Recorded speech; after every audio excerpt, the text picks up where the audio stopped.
Good morning, everybody. I hope everybody had a good night's sleep and has a real good day today. I appreciate everybody that follows me, and I enjoy all the videos that are put on. Take care. Be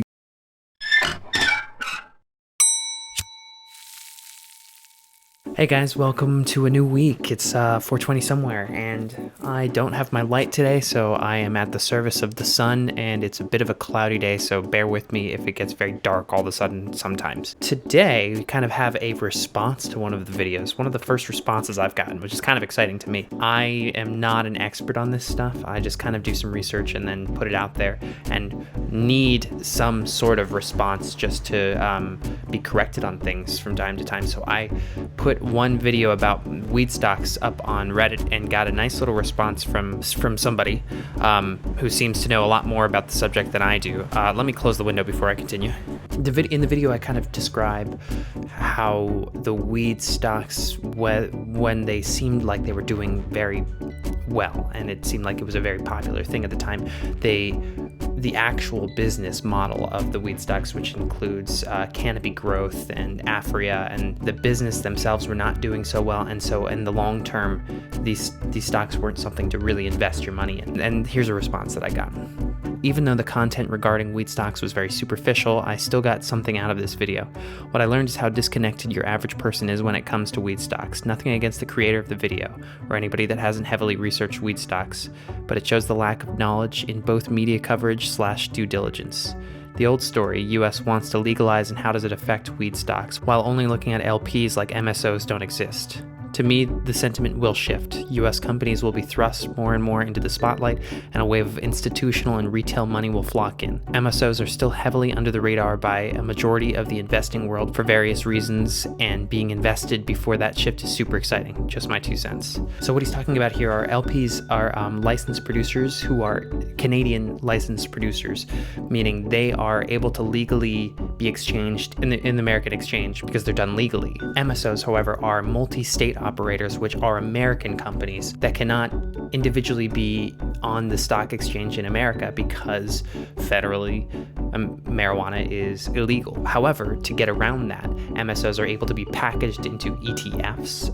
The one big marijuana ETF is YOLO, and so those are being exchanged in the stock market. So he's basically claiming that I completely ignored MSOs and was talking specifically about LPs, which were Canadian companies, and MSOs have much, much more promise. Some MSOs would be Cureleaf, Green Thumb, Cresco Labs that have a lot more potential for growth, and he's correct. They do have a lot more potential for growth. It seems like the better bet for somebody who's getting into marijuana stocks would be to go for these ETFs, the YOLO ETF, and I think there's one more. What was it called? Oh, and the other one is MSOS.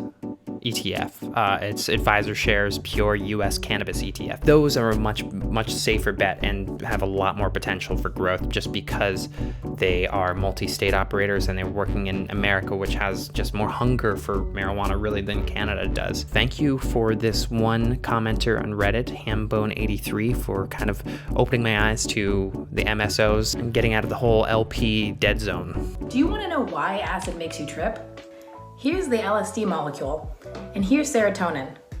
Serotonin almost perfectly overlaps with the bottom portion of the LSD molecule, and this is what allows acid to bind to the same receptors in the brain as serotonin. Serotonin controls many things in the brain like happiness, visual acuity, and pattern recognition. And so acid binding to the same receptors as serotonin is why it causes those effects. So that's it. Happy Bicycle Day. Another story doesn't really have anything to do with marijuana, to be truthful. However, I find it fascinating because I'm an LA resident, and the homelessness population here is just skyrocketing every year, especially during the pandemic. And recently, last week, Judge Carter, was his name Judge Carter? Judge David Carter demanded that Skid Row be completely cleared and everyone housed from Skid Row by October of this year, which is a huge feat. And, Skid Row has been around for a long time. And really the question that a lot of people have is this even possible? One of the main reasons people have that question is because it's 6 months. 6 months is not a long time for this to happen. What probably will happen because of this small timetable, is that people will be put in shelters instead of permanent housing. And shelters are, by definition, night to night. They're very short term, and will probably end up with a lot of people not being off the streets, but just being relocated to different streets. Maybe not on Skid Row, but somewhere else. That's a concern for a lot of people. What is getting in the way of permanent housing seems to be politicians who are giving in to residents who don't want their zoning laws in their district to be changed. So what needs to happen is there needs to be more housing created in basically every district of LA, and it has to be cheap housing for this homeless population, and nobody's willing to do that. It's very easy to be distantly a proponent for things like housing for homeless people, but it's very hard. It's a lot harder to then have it affect your life. That seems to be the real problem in the heart of Los Angeles. You see lots of people with yards, you see lots of people with large houses and large properties. Sacrificing that is a big deal breaker for a lot of these people.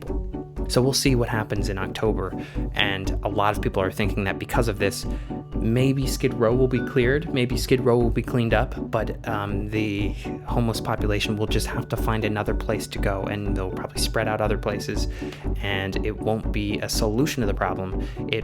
If anything, the silver lining could be that it's giving the city a kick in the butt, and hopefully, finding more inventive ways out of this situation. Cool, so I hope to get more responses like that, because that's fun to talk about, and feel free to leave any comments, and if I have anything wrong, I'm happy to hear it. Anyway, we'll see you on Wednesday. A Trenta Pinkety Drinkety.